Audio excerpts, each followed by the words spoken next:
In this episode,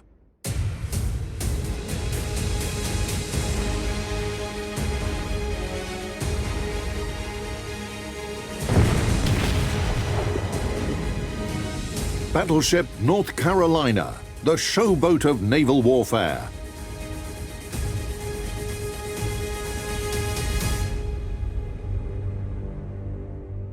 USS North Carolina and USS Washington were the first U.S. battleships commissioned after 1923.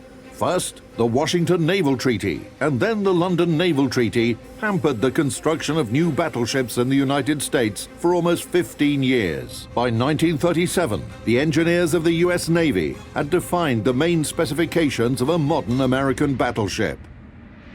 The main requirement was for those battleships to be able to pass through the Panama Canal. So the width of the Panama Canal defined the parameters of U.S. battleships. Apart from that, the 1930s saw the extensive use of brand new technological advances. Nevertheless, they needed to build a battleship able to win supremacy in a naval theater of war. Don't forget that at that time, battleships were considered the main type of warship. So they needed to be powerful, have good speed, and carry good artillery armament. The design process for North Carolina began as early as 1928 and took 9 years to complete. In the following 4 years, the battleship was constructed and tested. Numerous changes were made to its design, and serious malfunctions were eliminated. When the ship was completed, a serious problem surfaced. Her hull vibrated very strongly at certain speeds. They installed new propellers and launched her again. Then, trial run, another one, vibration again, and back to the shipyard. The ship often passed by New York's embankments, as if she was showing off. New Yorkers came in crowds to watch her. That's how the ship got the nickname Showboat. Finally, they managed to solve the vibration issue, and on April 1941, North Carolina was commissioned and became the main warship of the United States of America.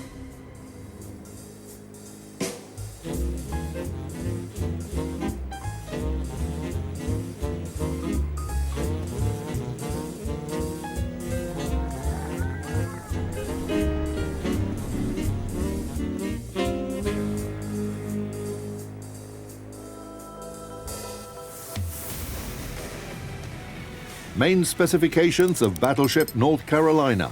Length, 222 meters. Beam, almost 32 meters. Draft, more than 9.5 meters. Total displacement, 44,800 tons. Main power plant, 4 compartments with 2 Babcock and Wilcox boilers each, and a set of General Electric steam turbines. Power, 121,000 HP. Cruising range, 17,450 miles at 15 knots. Armor, main armor belt, up to 305 millimeters. The main armored deck, 140 millimeters. Turrets were protected with armor from 178 millimeters to 406 millimeters thick. Conning tower from 178 to 406 millimeters. Armament, primary armament, 9 Mark 6 guns with a caliber of 406 millimeter, installed in 3 triple turrets. This whole ship was designed to be a stable firing platform for these guns. These guns could fire every 30 seconds. So imagine 9 shells, each weighing 2,700 pounds. Think about that. It's about the weight of a small car coming out of these barrels every 30 seconds and traveling downrange 20 miles to a target.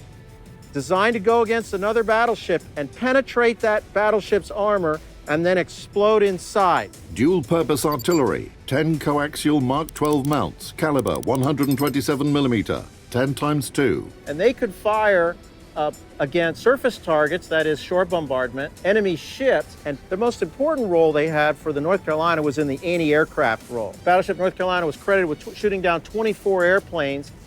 Those are, of course, only the confirmed kills. Anti-aircraft artillery, 4 quadruple mounts, caliber 28 millimeter, 12 machine guns, caliber 12.7 millimeter. When North Carolina was in Pearl Harbor for repairs in September of '42, the 1.1-inch systems were replaced by what I'm sitting in now, the Bofors 40-millimeter quad mount.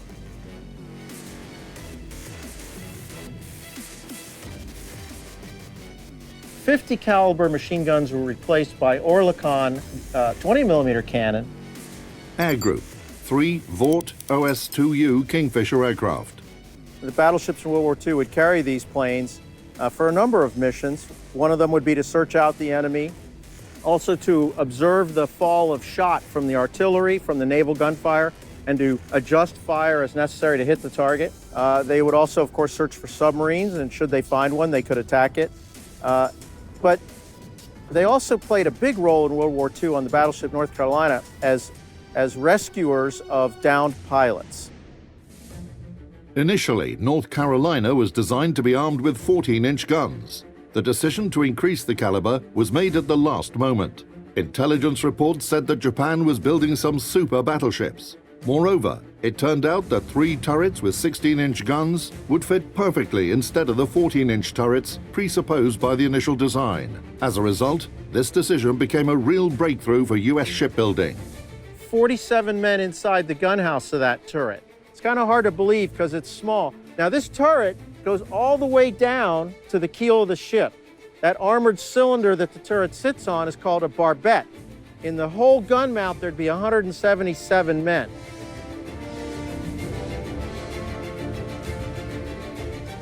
Which for 3 guns makes up, that's almost 600 guys, making up almost a third of the crew.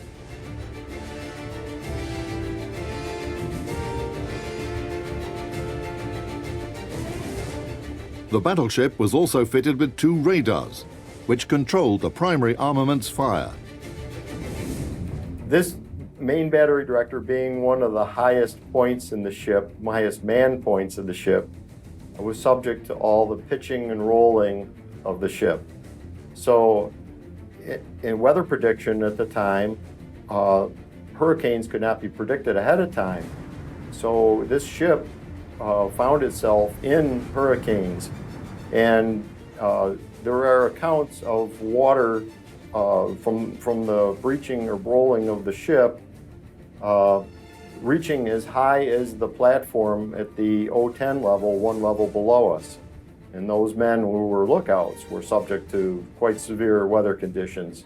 But and you can imagine if you're 11 stories above the main deck, what momentum you're being subjected to as you're being pitched and rolled.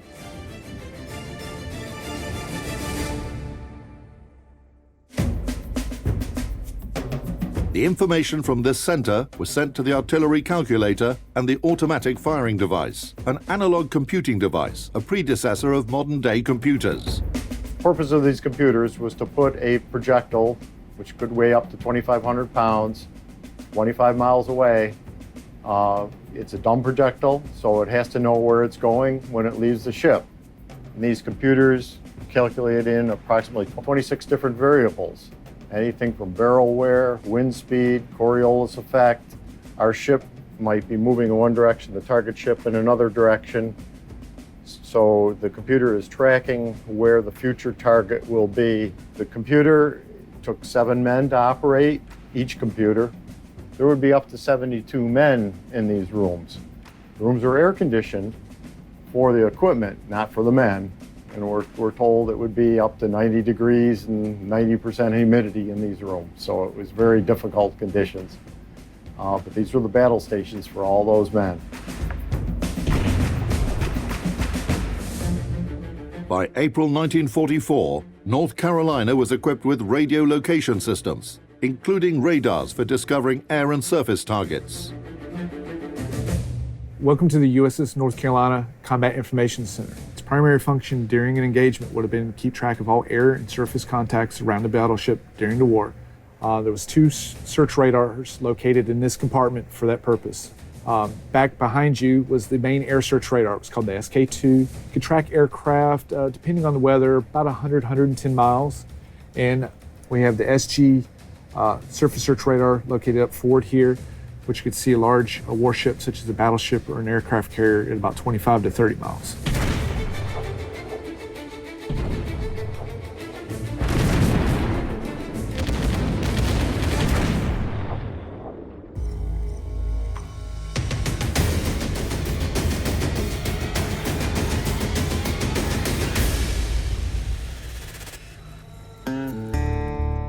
Service on the battleship did not stop even for a minute, and that required a lot of effort from her crew. At the same time, living conditions on North Carolina were far from comfortable.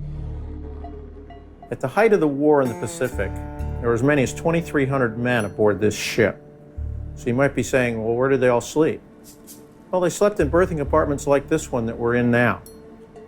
This is a quite typical berthing area. There happen to be 80 men in this particular space. The ceilings are quite high, and the racks are, as we call them in the Navy, the beds, the racks are stacked as much as 5 high. You have to be a real contortionist to get into the top rack. These berthing areas are hot, they're crowded, they afford almost no privacy, as you can see. So there was a constant flow of activity in here, constantly guys getting in and out of their beds, using the bathroom, taking showers, getting dressed for work, coming off of work. So, as I said, crowded, hot in the South Pacific in 1942. Ambient temperatures as high as 95, 100 degrees. This was what life was like for a sailor in World War II on a battleship. It was hard life.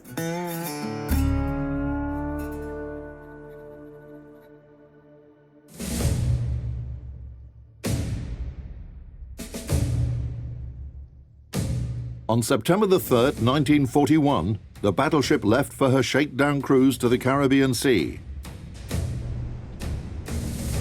After 9 months of intense exercises and artillery practice, North Carolina set sail from Norfolk to the Pacific Ocean. By that time, the strategic situation had dramatically changed. Aircraft carriers became the main warship. As a result, North Carolina and similar ships, her sister ships, became auxiliary ships for aircraft carriers, and they completed their primary combat missions as part of carrier groups. On August the 7th, 1942, the United States began the landing operation on the Guadalcanal Island. The Japanese command concentrated their forces at the Truk base, preparing a strike against the U.S. fleet near the Solomon Islands.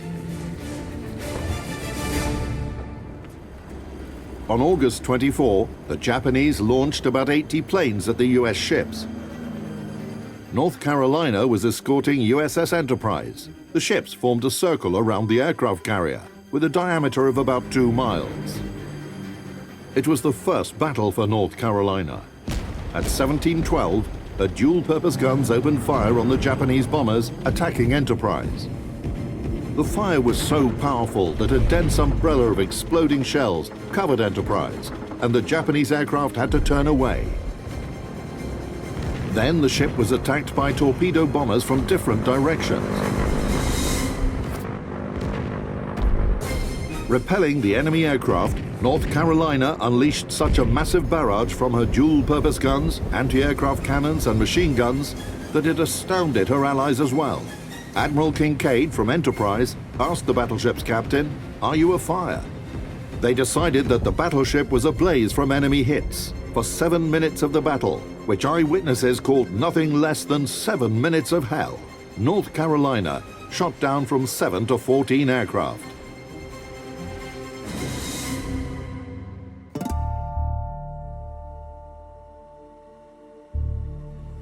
The dual-purpose artillery proved itself during this engagement and in the following operations.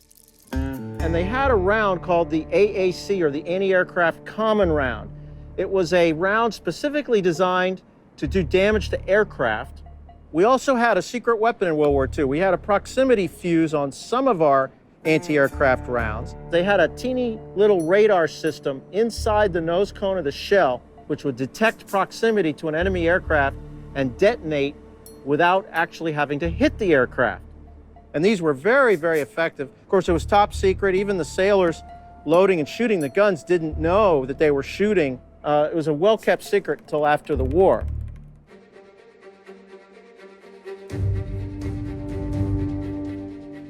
Since her arrival in the Pacific Theater of War, and until the last missions in July 1945, North Carolina never engaged enemy battleships in a direct artillery duel.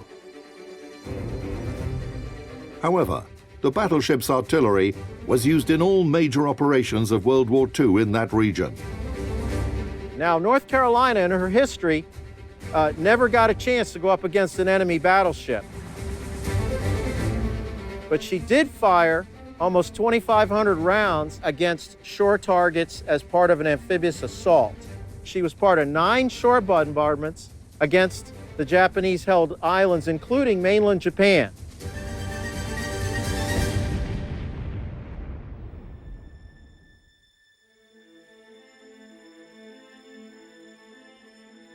Near the end of the war, the Japanese were suffering defeats in one battle after another and losing ships and aircraft, so they resorted to the kamikaze tactic.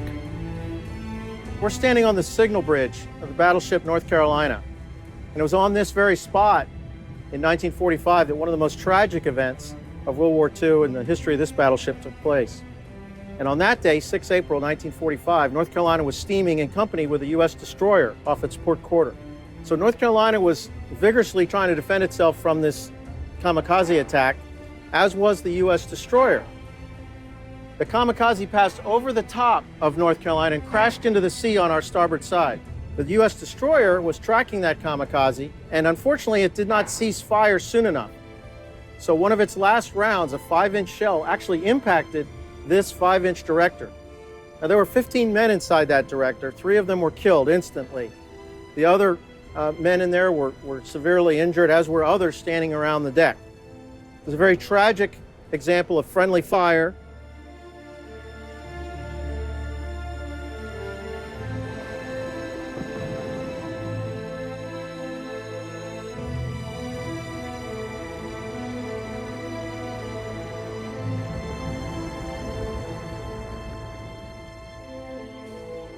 On September the 2nd, 1945, Japan signed its surrender aboard USS Missouri. The next day, North Carolina set sail back to the United States.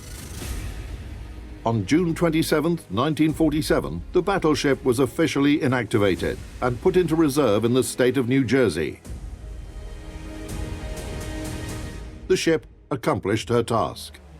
Escorting aircraft carriers became their primary mission. Those were battleships that bore the main weight of attacks from the Japanese aviation, both carrier-borne and land-based and Japanese kamikaze.